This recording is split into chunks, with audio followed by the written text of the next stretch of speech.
Códigos do Gestor de Milhas, episódio 1, e hoje é com ele, que saiu de uma crise em meio à pandemia, ficou dentro de um hospital, quase morreu e deu a volta por cima e hoje tem uma operação incrível no mercado de gestão de milhas. E o episódio número 1 do podcast é com ele, Eli Braga. Seja muito bem-vindo, meu irmão.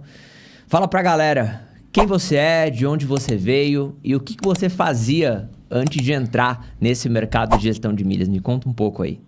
Cara, eu até arrepiei quando você deu essa entrada aí. Você passar por isso e você voltar nessa época é difícil. Bom, sou Eli Braga, eu venho de um contexto do nicho de turismo, né? Agência de viagem. Comecei com um infoproduto, né? Primeiro, infoproduto, uns videozinhos numas plataformas ali, uns videozinhos ruim. Nossa, ruim. E foi indo. Daí agreguei a mentoria. Então, basicamente, era um hobby, não era o principal, né? Eu sou da área comercial há muitos anos e eu atendo indústrias ali da região da minha cidade, interior de São Paulo. E eu tinha isso como uma coisa que era legal, pô. Eu consegui viajar com a minha família, né? Pagando taxa de embarque. Eu experimentei uma vez, duas, três, deu certo. Aí os amigos foram chegando e aí eu não conseguia, a demanda do dia eu não conseguia atender. Aí comecei a ver YouTube e tal, algumas coisas assim, pô, vou gravar uns videozinhos, vou subir. E, tipo, do meu jeito, né, tava bom. E aí, quando eu comecei, né, a olhar para esse mercado, os YouTubers, né, naquela época, acho que o Instagram nem bombava como bomba hoje.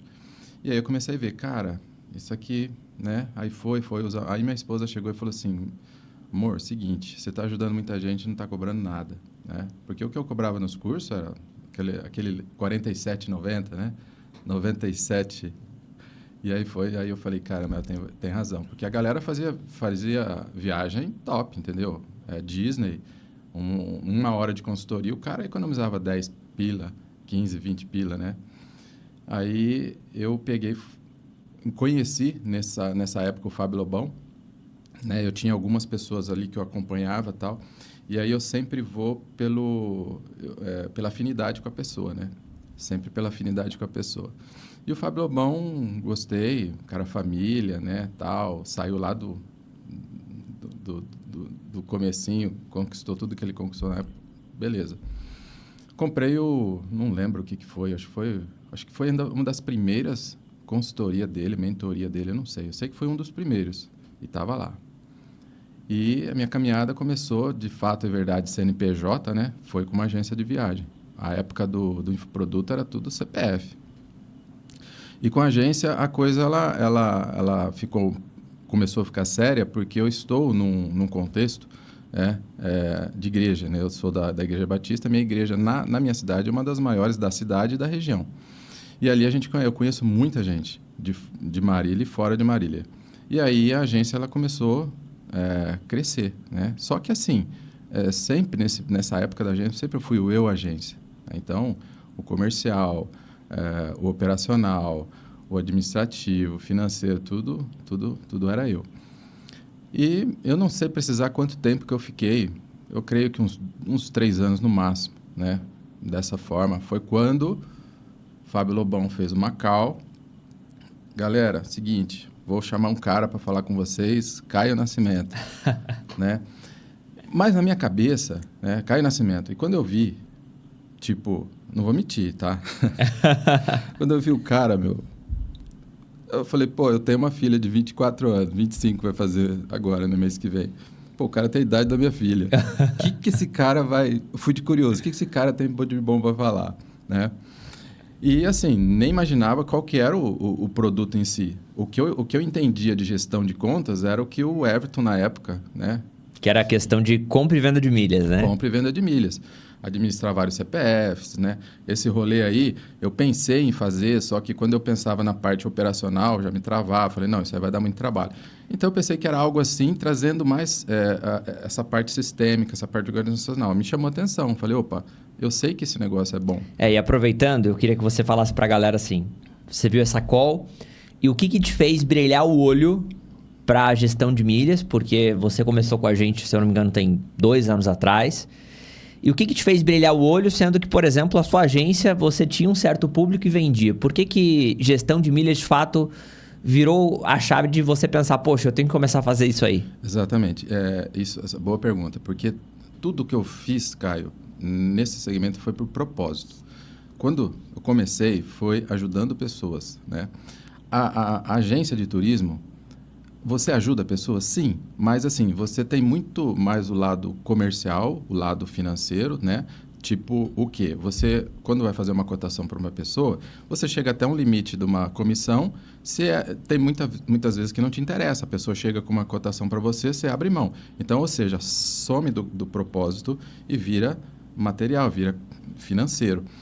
Quando você veio com a proposta, cara, voltou nessa época toda essa questão de ajudar as pessoas, né? Porque na época do infoproduto eu fazia realmente isso aí, né? Tinha gente, cara, que é o que eu falei, tomava meu tempo, uma hora de uma consultoria minha e eu ajudava, né? Na agência eu não conseguia fazer isso. E aí quando você veio, né, naquela call, e aí eu comecei a entender, falei, caramba, dá para me resgatar essa época com esse tipo de serviço. Eu acho que dá. Só que eu não imaginava que era isso, que era gestão. Eu imaginava que era um processo de administrar CPFs que poderia ajudar as pessoas nesse sentido. Então, foi isso que, resumindo, propósito. Legal. E conta pra galera também, assim, na sua visão hoje, eu vejo que muitas pessoas do mercado disturpam um pouquinho de fato o que é o serviço de gestão de milhas. Muitas vezes acaba querendo colocar coisa demais, colocar o que é, o que não é. Então, na sua visão hoje, o que é de fato o serviço de gestão de milhas e viagem? O que isso representa? O que, na sua visão, agrega na vida do cliente? O que, de fato, um gestor de milhas e viagem é responsável a fazer? E também, o que ele não é responsável? A gestão ela é fácil de se vender, ela não é difícil. Se você conseguir colocar no papel, explicar para o cliente o que ele vai ter de benefício, é fácil. A venda, a parte comercial não é difícil. Dentro da área comercial, acho que o mais difícil é você encontrar onde esse cliente está. Encontrou esse cliente está, a venda ela acontece. O operacional, o dia a dia, isso é o grande segredo de você ser um bom gestor, né? A entrega, né? O over delivery. Então, essas coisas que eu fui aprendendo nesses 2 anos, né, é que hoje me faz diferença. Então, quando eu olho alguma coisa no YouTube, no Instagram, alguma promessa que foge totalmente do que aquilo que eu já formatei para mim, eu já sei que funciona ou não funciona, eu não sei como que vai terminar a história desse cliente que entrar com esse player, entendeu? E conta pra galera o seguinte, com quantos clientes você estava antes de você entrar no nosso ecossistema e quantos clientes você tem hoje? Como que tá a sua carteira hoje? Tipo, eu não tinha zero. É zero. Quando você entrou naquela call, e na call ali mesmo, né, se não me engano, eu acho que você comentou de você pega o teu celular e ver aí quais são os seus amigos potenciais. Ali mesmo, eu já comecei a fazer isso. Então, ali mesmo, eu já tinha 5 pessoas do meu círculo de amizade que era perfil para isso. E eu fui para cima. Então, eu creio assim que nos primeiros 2, 3 meses, eu acho que eu consegui uns 5 clientes ali, mas era zero. Naquela call foi zero. Antes era tudo 100% agência de viagem. Legal. E hoje, quantos clientes você tem? Hoje, 39, 40 clientes. Legal. E se você pudesse comentar um pouco o que te fez ter 40 clientes? O que mais deu certo para você no quesito captação para poder achar esses clientes e vender para eles. Então, imagina que a gente tem hoje gestores te assistindo, pessoas que querem vender gestão te assistindo.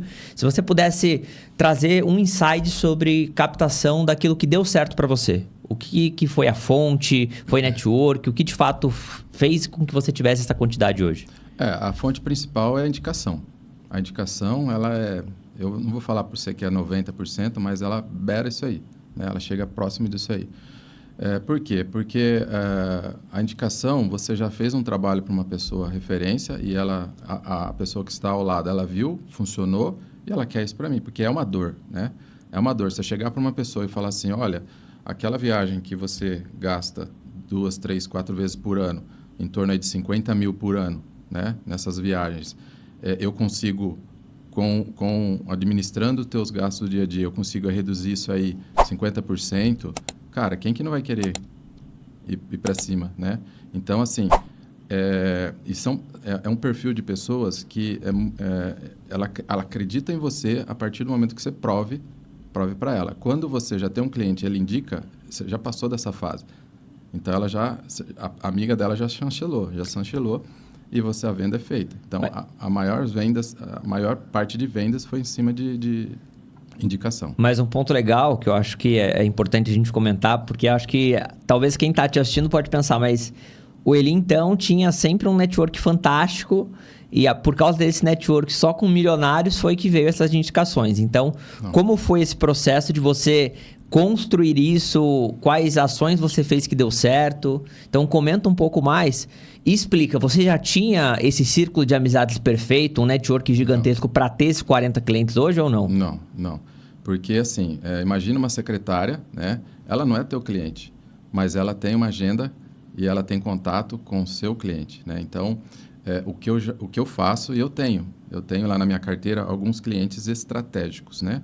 Eu coloquei ele para dentro, eu sei que ele tem uma demanda de viagem, eu vou ajudá-lo nisso, só que a ajuda que ele vai me trazer é a indicação de um cliente potencial. Então, isso eu tenho feito. Né? E o meu círculo de amizade que eu te falei ali, né, na igreja, que eu chamo isso aí de um oceano azul, tá? Porque no meu contexto ali, eu tenho 3 agências de viagem, mas olha que interessante, nenhuma das 3 eu concorro. Eu não concorro com nenhum desses 3. E eles reconhecem isso, né? Eles reconhecem isso, porque eu faço algo além do serviço que eles entregam. E se você pudesse dar um recado para o agente de viagem que está com medo de plugar gestão, o que hoje, na sua visão, é diferente de agência e gestão? Por que a pessoa tem que pagar a gestão, sendo que a agência, teoricamente, cota emite a passagem de graça? Boa pergunta. Quando eu explico isso para o cliente, essa é a dúvida dele. Qual que é a sua diferença entre eu contratar o seu serviço ou ir numa agência?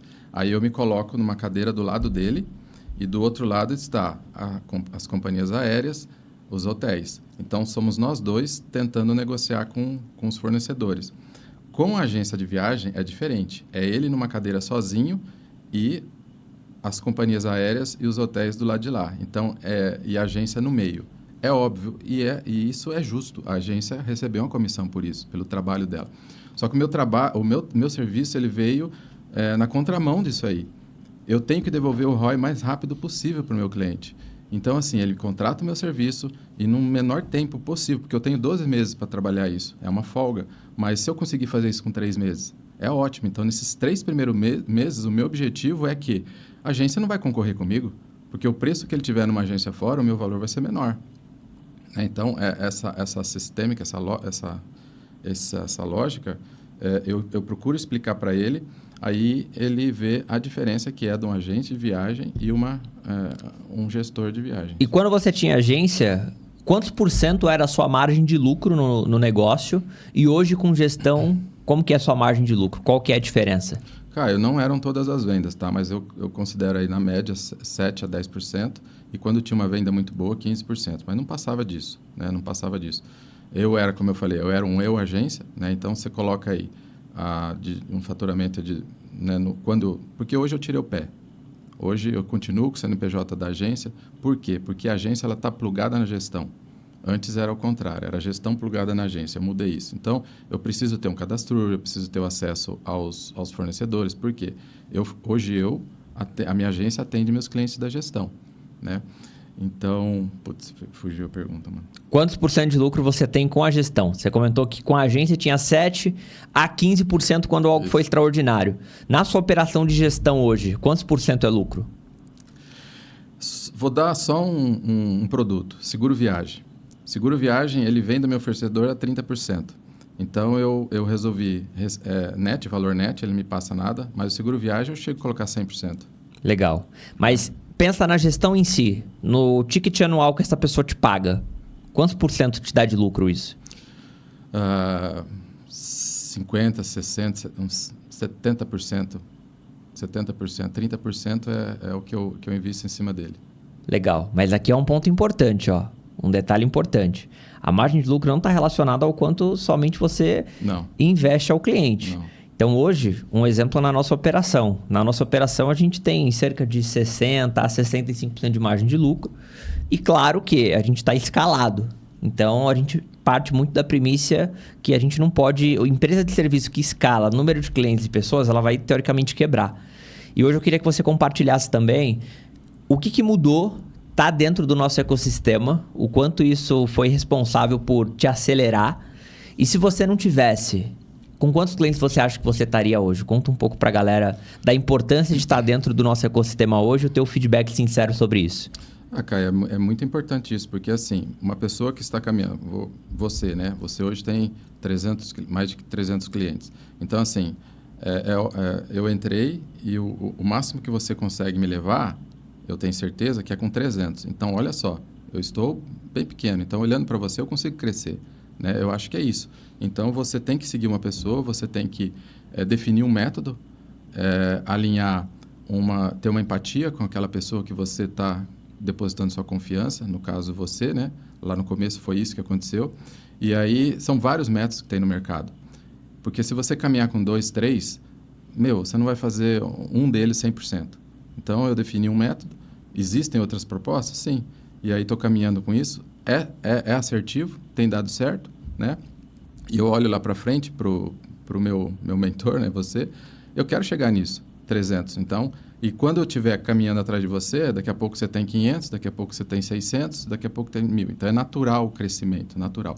Então, todo aquele processo que você passou, você sabe resolver, né? Então, a maior parte dos seus entregáveis, do seu over-delivery, ele vem de fatos reais do dia a dia. Então, eu acho que com 40 não tem um problema que eu vá ter que você já não teve e vai conseguir me ajudar e me resolver. Talvez não.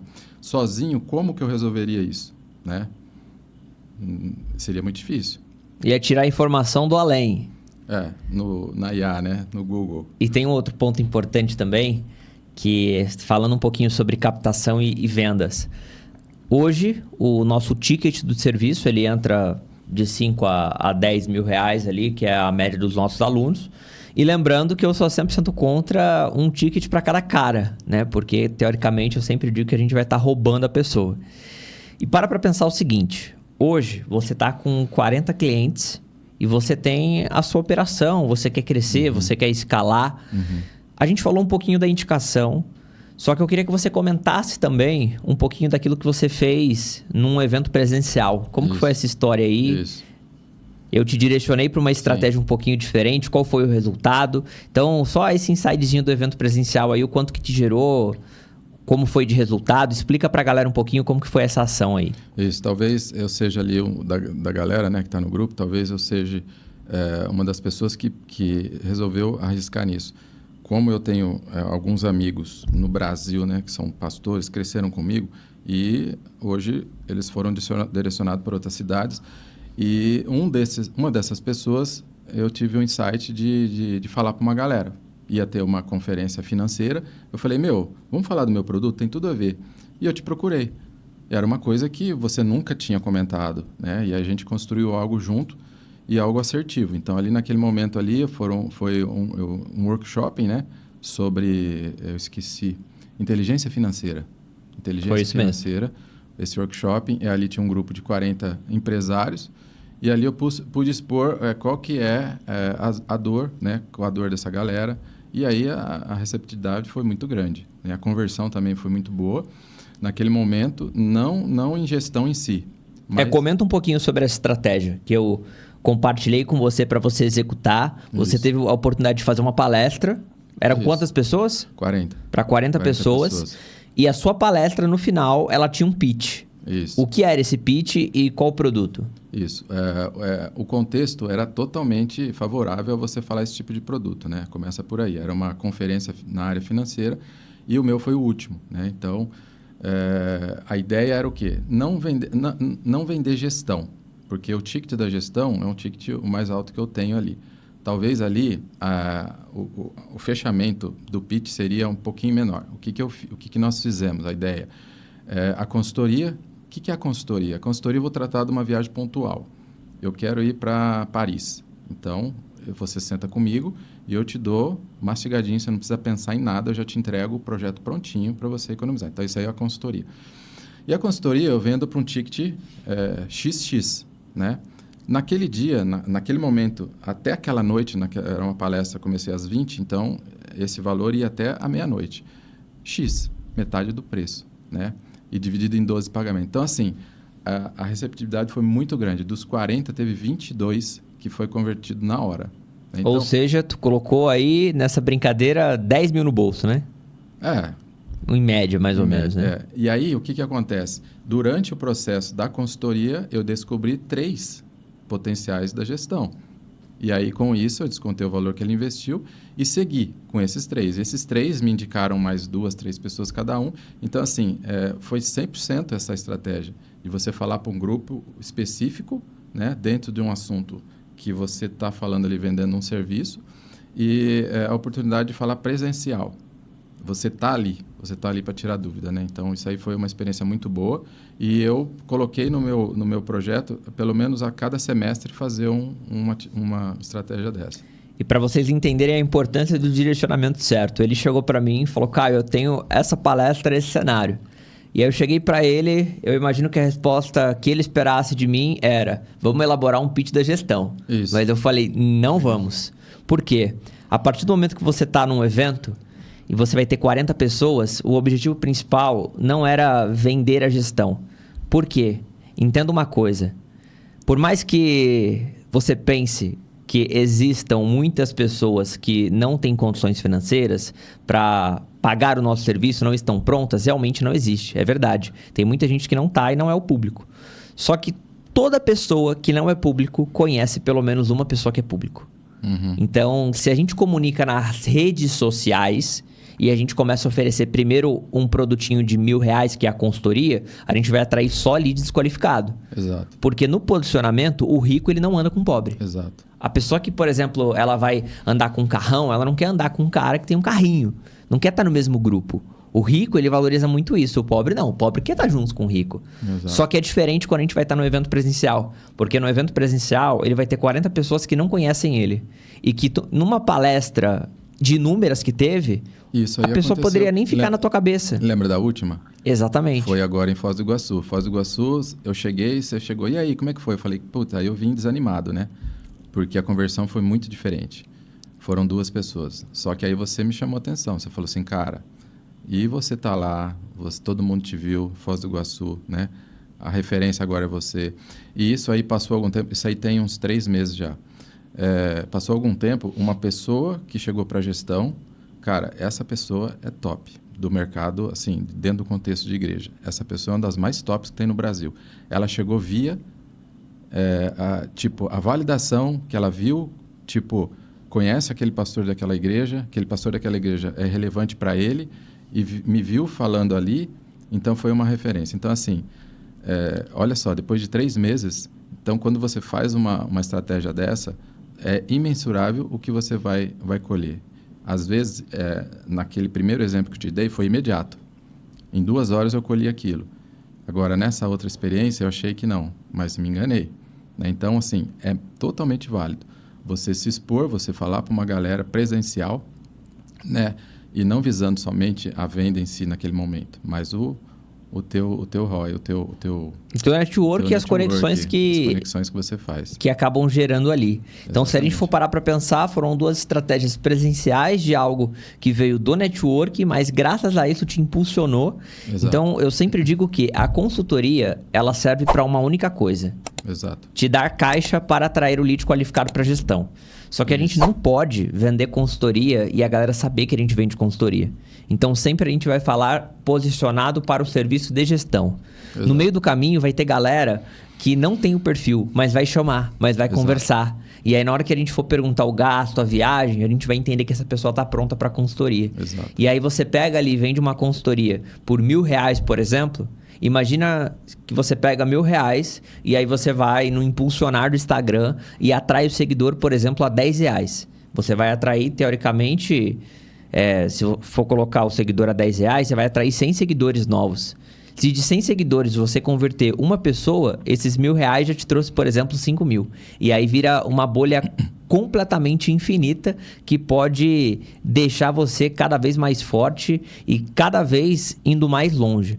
Sim. E um ponto importante, a gente falou muito de coisas que deram certo, de funções de captação que validou, que o presencial funcionou. Mas agora eu queria que você desse uma instrução para quem está te assistindo de erros que essa pessoa não pode cometer quando ela está vendendo gestão de milhas ou começando a vender. Quais são os principais erros que você diria para que ela não cometa? A questão, a gente chama de alinhamento, né? Alinhar as expectativas, né? E eu gosto de falar, quando eu entro nesse assunto, eu gosto de falar na Disney. Quando você vai na Disney, aquelas filas imensas, ninguém reclama, né? Você nunca vê ninguém postando no Instagram, que fila enorme e tal. Por quê? Constantemente você está sendo avisado que ali as filas são grandes, né? Então, na gestão é a mesma coisa. Você tem que alinhar com o seu cliente, por exemplo, a executiva. A executiva é a cereja do bolo. Todo mundo, quem que não quer viajar com uma executiva? Só que assim, se você parar para estudar como você vai emitir a executiva para o teu cliente, dependendo da demanda que ele te trouxer, não tem como se atender. Eu cometi um erro muito grande no começo, né? Eu errei com uma pessoa de relevância na minha cidade. Ela chegou, eu vendi a gestão para ela e a demanda que ela me trouxe foi o seguinte: 5 pessoas, véspera do Natal, 23 de dezembro, de executiva para Nova York. E eu topei. Jamais eu poderia ter feito isso. Várias coisas limitantes. 5 pessoas, uma executiva. Não é fácil de você encontrar. Pode ser que sim. Segundo, véspera de Natal. Terceiro, dezembro. Né? Então, eu fiz tudo que tinha de errado nessa parte comercial que eu acordei com ela, eu fiz. E, resultado, eu não atendi a expectativa dela. E o que foi a consequência? Frustração. Então, esse tipo de serviço para essa pessoa não serve, mas na verdade não foi. Foi um alinhamento errado que eu fiz lá atrás. Isso é importante, porque o que eu sempre digo é, se a pessoa chega para a gente, a primeira emissão dela, 5 pessoas, por exemplo, de classe executiva para a China, deu R$200 mil ida e de volta, por exemplo. E o que a gente consegue de melhor é no site da companhia. Isso, para muitos, pode ser frustrante. Mas na verdade não é, porque o nosso papel não é encontrar passagem barata. Porque a gente não é dono da companhia, a gente não é dono dos programas de fidelidade. O nosso papel é a pessoa ter a segurança de que o melhor vai ser feito, independente das possibilidades. E pode ser que o melhor vai ser através do site da companhia. Ou de uma estratégia de milhas. Ou, de repente, a pessoa não tem milhas, a gente vai vender para ela. Porque hoje, a nossa agência de viagens, ela só atende cliente de gestão. E a gente acaba lucrando muito mais do que muitas agências que ainda não estão fazendo e focado num público que só quer preço. E aí acaba perdendo muito dinheiro. Então, essa parte do alinhamento que você comentou é fundamental. Exato. Tirando isso do alinhamento, se você pudesse comentar mais um erro que você indicaria para que a galera não cometesse. Toma cuidado com isso, porque pode destruir o teu negócio. Eu acho que esse erro, ele também faz parte de quem tem agência de viagem. É aqueles errinhos bestas, né? Você não conferiu uma passagem certa. Então, quando o erro vem da gente, isso custa, dói muito e dói no bolso, né? Eu errei nisso também. E foi esse ano que eu errei. Uma emissão, 2 conexões que era para ser executiva. A última conexão eu não reparei, o meu fornecedor não reparou, o meu cliente que eu mandei, ele não reparou, só que no dia do embarque eu reparei. Ele nem percebeu o erro, mas eu já tinha visto que a primeira conexão era executiva e a segunda econômica, e não poderia ser. E eu tive que resolver do meu bolso, né? Então, isso aí, ele tem muito a ver quando você quer começar a escalar com a sua gestão sozinho. É complicado, né? É complicado. Então, você pensar numa estrutura, né, de colaboradores, a partir do momento que você decidiu 100%, foi o que eu fiz. Eu tirei o pé da agência e aí eu foquei 100% na gestão. Isso desde dezembro de 24, tomei essa decisão. Janeiro de 25, fevereiro de 25, o faturamento da agência fez assim. Então, isso foi um dos indícios que realmente eu tirei o pé da agência. E você não colocar colaborador para te ajudar é um risco muito grande. É um risco muito grande. E eu paguei na pele, né? Eu tive que pagar. Então, agora não. Com 40, a gente tem aí as pessoas, colaboradores nos ajudando aí. Mas, mesmo assim, para evitar esse tipo de coisa, duplo cheque, não só você, não confiar só em você, não confiar no seu fornecedor, não confiar no ok que o cliente deu. Então, realmente, esse nome está certo, esse CPF está certo, essa data de nascimento está certo, tudo.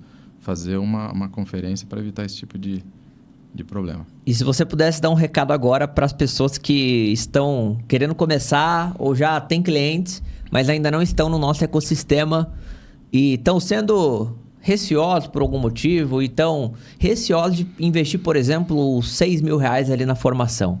Qual o recado você tem para dar para essa galera? O que vocês acham que eles devem fazer? Qual o prejuízo você acha que eles têm por não entrar? Se você pudesse dar um recado para esse pessoal hoje, o que você tem para dizer para eles? Cara, quem hoje, agência de viagem que emite passagem hoje, a mesma que faz pacote, né? E eu vou dar um exemplo prático. Se você, agente de viagem aí, você tem a sua agência. Se você tem um cliente, que esse seu cliente aí gasta R$50.000 por ano, e esse cliente, ele às vezes não é recorrente, você sabe disso. Ele foi na tua agência agora e fez uma emissão para Disney. Se eu encontrar com esse teu cliente, a chance de eu tirar ele de você é muito grande. Porque o gasto que ele tem no cartão de crédito dele, a próxima viagem para Disney, eu vou dar uma economia para ele enorme. Então, por que ele vai te procurar novamente? Né? Então, eu acho que a pessoa que hoje tem uma agência e não se preocupar com isso, em perder esse tipo de cliente, ela vai ter problemas. Que são os melhores clientes, né? Que são os melhores clientes, entendeu? Então, quando eu entendi isso, não, eu vou investir tudo. E voltando, né, à questão de você procurar uma pessoa, você está dentro de um ecossistema, igual hoje eu estou, uma coisa que me fez realmente, de fato, botar fé em você. Eu falei, não, esse cara aqui é bom. Eu não pedi isso. Lembra aquela viagem que eu fui para Nova York? Aham. Ano passado eu fui para lá. E eu estava indo de viagem e você me mandou um texto. Inclusive, eu vi esse texto agora, esses dias. Meu irmão, você vai gravar isso aqui. Você me deu os scripts dos dias que eu ia estar lá para mim poder gravar. E, eu não te pedi isso. Né? Então, ali eu vi a preocupação, porque eu não era um número, né? A preocupação porque, assim, cara, você tem agenda lotada. E aí você sabia da data de viagem, você me mandou de você mesmo, eu não te pedi. Então, isso aí, naquele momento ali, ele fez mais confirmar aquilo que eu tinha de expectativa em cima de quem eu estava investindo meu tempo, o meu futuro, né? Porque é o futuro que eu estou investindo. 2026, eu estou entrando, eu nem entrei ainda, mas eu estou saindo de 25, um mês antes de sair de 25, com a expectativa muito maior do que esses anos todos que eu narrei aqui, de infoproduto, de agência de viagem, de começo de gestão. Eu acho que 2026... é um ano que, eu não vou nem falar o jargão, né? A virada, né? Eu acho que é algo muito maior do que isso. É a soma de tudo aquilo que a gente vem aprendendo, executando, e algo bom, e algo grande vai acontecer. E aproveitando, para a gente encerrar esse primeiro episódio do podcast Código do Gestor de Milhas, eu queria que você desse um recado, olhando para aquela câmera ali, só que não é um recado agora para quem está te assistindo. É um recado para você daqui a 2 anos. Então, com quantos clientes você quer estar? O que você imagina da sua empresa? Pensando em vida profissional. Como que você se imagina daqui a 2 anos? Quais são os seus objetivos? Para que daqui a 2 anos você possa assistir esse episódio do podcast e ver o recado que você deu para você. Cara, assim, mensurar o número de cliente é óbvio, né? Estou com 40, eu quero isso aí dobrar, triplicar. Né? Isso aí a gente sempre quer. Mas uma coisa que eu falaria, continua. Né? Continua, porque muitas vezes o processo, nós não entendemos o processo, e o processo, muitas vezes, ele não é um mar de rosas. O processo ele é difícil. Né? Vou trazer um fato bíblico aqui, quando Deus chegou para Moisés e falou para ele conquistar a terra, ele não mencionou os detalhes do processo, e não foi fácil. Né? Mas ele deu a visão. Então, assim, eu acho que essa visão eu tenho. Agora, o que vai acontecer durante o processo é difícil, né? Mas eu estou me preparando e eu acho que eu estou um pouquinho preparado com pessoas boas do meu lado. Né? Ontem um amigo meu de gestão, olha só, pode ser que algumas pessoas pensem o seguinte, o Caio tem montado concorrentes, né? Mas ontem um cara me socorreu. Eu precisei, era noite, era quase 11 horas da noite, ele emitiu uma passagem da conta dele, pessoal dele, né? E eu tenho vários amigos, eu tenho bons relacionamentos ali. Então, eu creio que lá no futuro, eu estando com essas pessoas, sentado à mesa dessas pessoas, vão vir coisas difíceis, né? vão vir processos difíceis, mas eu creio que eu estou no caminho certo. Boa. Meu irmão, muito obrigado. Foi um prazer receber você aqui. Conte conosco e eu espero que você possa crescer, prosperar cada vez mais. Conte sempre com o nosso ecossistema para poder não só te ajudar nos momentos bons, mas traçar alguns caminhos que você pode seguir e não falhar, mas quando falhar, conte com a gente. Estamos aqui para isso. Beleza. E esse foi o primeiro episódio do podcast Códigos do Gestor de Milha. Já aproveita, se inscreve, deixa o seu like e aqui também vai aparecer o próximo episódio número 2. Tamo junto e até o próximo episódio.